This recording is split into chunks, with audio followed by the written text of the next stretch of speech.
Today we start about centrifuge machine. तो आज हम जानेंगे सेंट्रीफ्यूज मशीन के बारे में। It is device which can separate immiscible suspensions of liquid to liquid phase और सॉलिड टू लिक्विड फेस। ये एक ऐसा डिवाइस है जिसमें हम एमिसिबल सस्पेंशंस को सेपरेट करते हैं टू लिक्विड फेस और solid to liquid phase. Immiscible suspensions means जो मिलने के योग्य नहीं है। By spinning at high speed, the solid phase practical forms the sediment at the bottom and liquid phase form the clear supernatant at the top. जब हम इसकी spinning करते हैं हाई स्पीड पे तो जो सॉलिड फेस है वो सेंटीमेट बना देता है बॉटम पे और जो लिक्विड फेस है वो क्लियर सुपरनेटेड बना देता है टॉप पे। In a biochemistry lab, centrifuges are commonly used free separation of serum and plasma from blood, sediments from a urine specimen, protein-free filtrate from precipitated protein solutions, etc. तो biochemistry lab में जो centrifuge commonly use होता है, पहले तो वो blood की separation के लिए सीरम और प्लाज्मा की सेपरेशन करने के लिए यूज़ होता है। सेकेंड, जब हमने सेंडिमेंट पार्ट लेना होता है यूरिन स्पेसिमन का for microscopic examination. Then protein free filtrate बनाना होता है प्रोटीन सोल्यूशन से, प्रोटीन फ्री स्पेसिमेन चाहिए होता है हमें। ऐसे ही कितने ही प्रकार के टेस्ट होते हैं जिसके लिए हम सेंट्रीफ्यूज लैब में यूज़ करते हैं।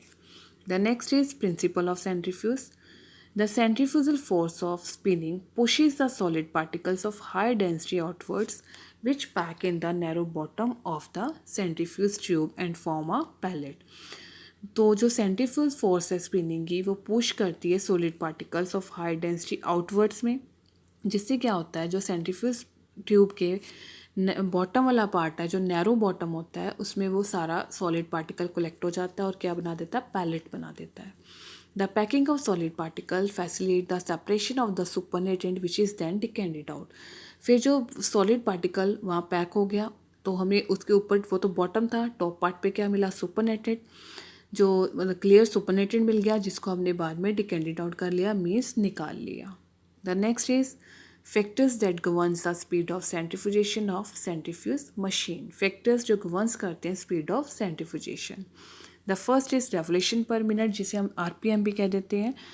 It is telling us how fast the motor is spinning. ये हमें बताता है कि उसकी जो मोटर है कितनी फास्ट स्पिन करती है। The next is length of radius, radius का लेंथ बताता है। The third is shape and size of particles. Fourth, viscosity and specific gravity of the fluid under centrifugation. Fifth is gravitational force acting on the particles. The next is showing the picture parts of centrifuge. So this is the lid. Lid used for जब हम उसे close करना होता है तब हम lid का use करते हैं for closing. This is rotator. Rotator जिसमें हम ट्यूब्स डालते हैं और वो रोटेट होता है, घूमता है, स्पिन होता है।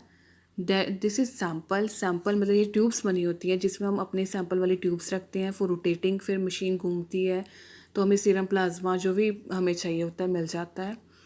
दिस इज़ मोटर, ये हिडन मोटर होती है सेंट्रीफ्यूज में। कंट्रोल ऑन ऑफ करने के लिए हम यूज़ करते हैं और हम इस पार्ट को चैम्बर कहते हैं। और this is last latch. Latch use होता है जब हमने इसे सेंट्रीफ्यूज को क्लोज करना होता है तो क्लोज हो जाता है। और ये पिक्चर है बिफोर सेंट्रीफ्यूजेशन कैसे स्पेसिमन होता है और आफ्टर सेंट्रीफ्यूजेशन हमें प्रॉपर क्लियर सुपरनेटेंट। और नीचे देखो एक बॉटम का पार्ट बना हुआ है इसमें, और ये देखो ये बॉटम का पार्ट है और जो अपर है वो क्लियर सुपरनेटेंट पार्ट हमें मिल जाता है। The next is a picture of serum and plasma. अब ये पिक्चर है सीरम और प्लाज्मा की, और सीरम क्या होता है, विदाउट एंटीकोगुलेंट होता है। प्लाज्मा होता है वो विद एंटीकोगुलेंट होता है। और जो सीरम है जो विदाउट एंटीकोगुलेंट है, जब हम ब्लड सैंपल कलेक्ट करते हैं तो उसको क्लोट होने के लिए हम कुछ टाइम लैब में रख देते हैं। जब वो कुछ टाइम क्लोट हो जाता है फिर हम उसे सेंट्रीफ्यूज करते हैं, और सेंट्रीफ्यूज करने के बाद हमें उसमें 2 लेयर्स मिलती हैं। फर्स्ट इज जो अपर लेयर है वो क्या है, सीरम। जो हमें ऊपर जो अपर टॉप पे लेयर मिलती है दैट इज़ सीरम, और जो बॉटम पे मिलती है दैट इज़ ब्लड क्लॉट। ऐसे ही जो प्लाज्मा है, प्लाज्मा विद एंटीकोगुलेंट होता है, हम उसमें कोगुलेंट डालते हैं फिर ब्लड सैंपल डालते हैं देन उसको सेंट्रीफ्यूज कर देते हैं। इसमें हमें 3 लेयर्स मिलती हैं। जो सबसे ऊपर वाली टॉप वाली लेयर होती है उसमें क्या होता है, हमें प्लाज्मा मिल जाता है। और इसमें जो सेंटर वाली लेयर होती है उसमें वाइट ब्लड सेल्स होते हैं, देन प्लेटलेट्स होते हैं। और जब से जो सबसे बॉटम वाली लेयर होती है उसमें क्या प्रेजेंट होते हैं, आरबीसी। तो आज हमने इसमें सेंट्रीफ्यूज के बारे में जाना, उसके प्रिंसिपल के बारे में जाना, और थोड़ा सा हमने सेंट्रीफ्यूज के सीरम और प्लाज्मा के बारे में जाना।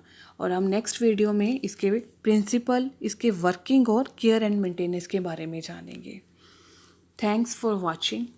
Don't forget to like, subscribe and share. अगर फ्रेंड्स मेरी वीडियो आपको अच्छी लगती है तो प्लीज़ लाइक और सब्सक्राइब ज़रूर करें।